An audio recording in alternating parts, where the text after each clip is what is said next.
Court is on a warpath to strip Americans of their rights. You think they were just going to stop with women? A new Supreme Court ruling limits the legal challenges defendants can make if they were represented by a terrible public defender. So this is something that is overwhelmingly going to impact people living in poverty who might be wrongfully convicted of a crime that they have not committed. And oftentimes, because they were given counsel or a public defender who was inadequate, they have an ability to challenge that post-conviction. But the Supreme Court is stripping Americans of that right. And I want to give you those details. And by the way, let me just make sure that you're all fully aware that since 1973, 186 people have been freed from death row after they were proved to be innocent. Okay, so wrongful convictions happen. They happen quite often, and they overwhelmingly impact people living in poverty. Now, Shin v. Martinez Ramirez involved two men, David Martinez Ramirez and Barry Lee Jones, who are on death row in Arizona. The majority determined that inmates can't present new evidence in federal court to support a claim that their post-conviction attorney in state court was ineffective, in violation of the Sixth Amendment to the US Constitution, which affirms the right to the assistance of counsel in all criminal prosecutions. So what was the reasoning behind this? Well, Clarence Thomas wrote the majority conservative opinion here. A federal habeas court may not conduct an evidentiary hearing or otherwise consider evidence beyond the state court record based on ineffective assistance of state post-conviction counsel, Thomas wrote for the majority, adding that serial relitigation of final convictions undermines the finality that is essential to both the retributive, I'm sorry, I have a hard time saying that word, and deterrent functions of criminal law. Yeah. So let me just summarize here. If you had ineffective counsel, and when I was a kid, by the way, I thought, it seems like an excuse to try to redo your case. Now that I'm a grown-up, I see that there's incompetence everywhere. Yep. So you tell me there isn't incompetent lawyers who, by the way, in their case, look, I don't mean to pick on them because they aren't getting paid much, but it's not the top lawyers in the world, okay, that are assigned these cases. And so some of them, unfortunately, not all of them, a lot of them are good hearts, etc. But some of them are not that good. And their lives are on the line. These defendants' lives are on the line. Look at the number Anna gave you, 186 people we were gonna kill. We were gonna murder them. They're on death row. We were going to kill them. So you could say slice their throat. We weren't gonna slice their throat, but we were gonna murder them in another way. And it turns out they were totally innocent, right? But now, even if you had a crappy lawyer, and then you bring it to the federal appeals court, they go, no, Clarence Thomas and the monsters in the right wing said, we don't care if you're even right. By the way, you can't introduce new evidence.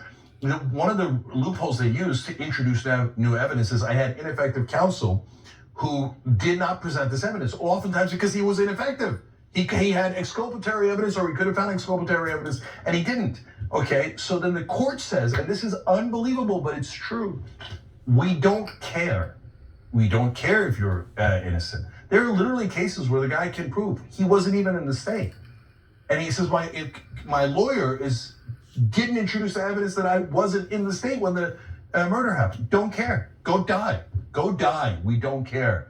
We were selected to be barbaric, and we are being barbaric.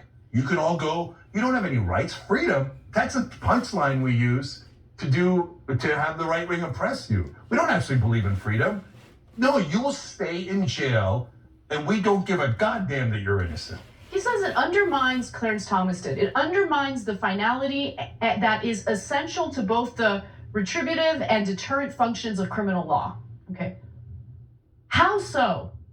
Like, I'd love to hear an elaboration on that, because somehow having the ability to provide evidence indicating that you're innocent does away with deterrence in our criminal justice system? What? So okay, let's take the best case scenario for him. He says, look, we think this guy did it. He's trying to bring in new evidence that he didn't do it, but come on, I don't want to bother listening to that. What am I, a judge?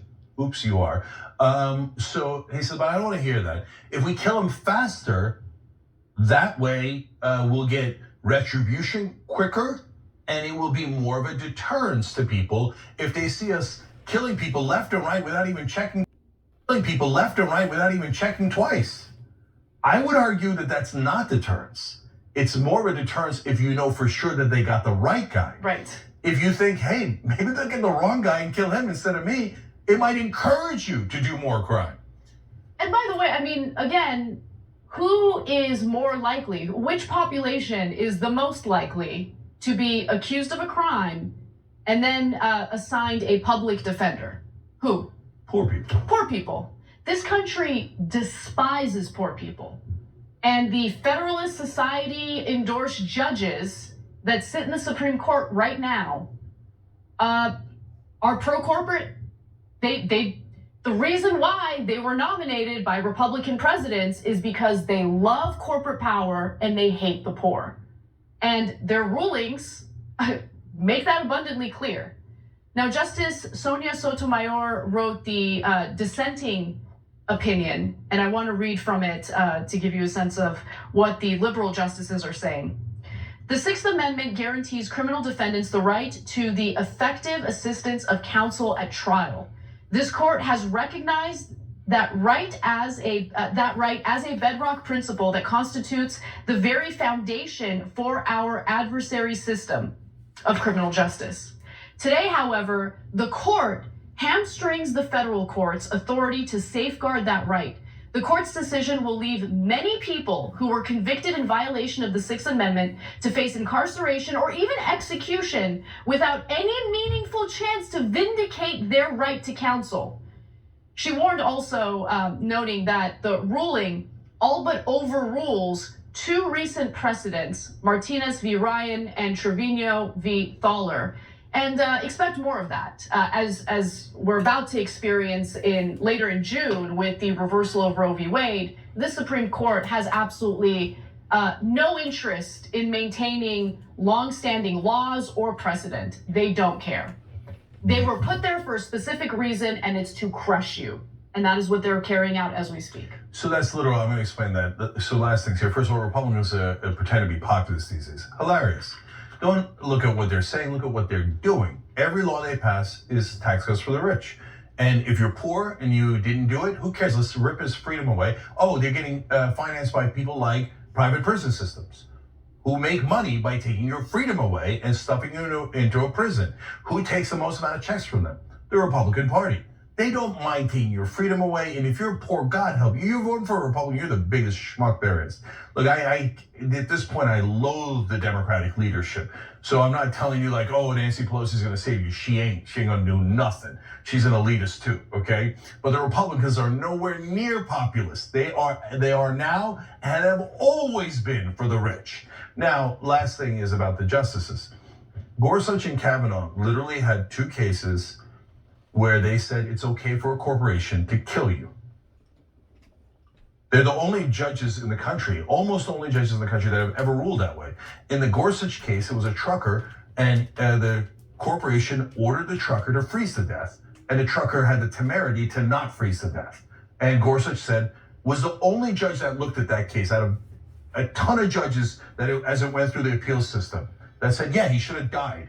If a corporation tells you to die, obey and die already, okay? He said, well, I mean, I'm not saying you should die, you should just get fired for not dying.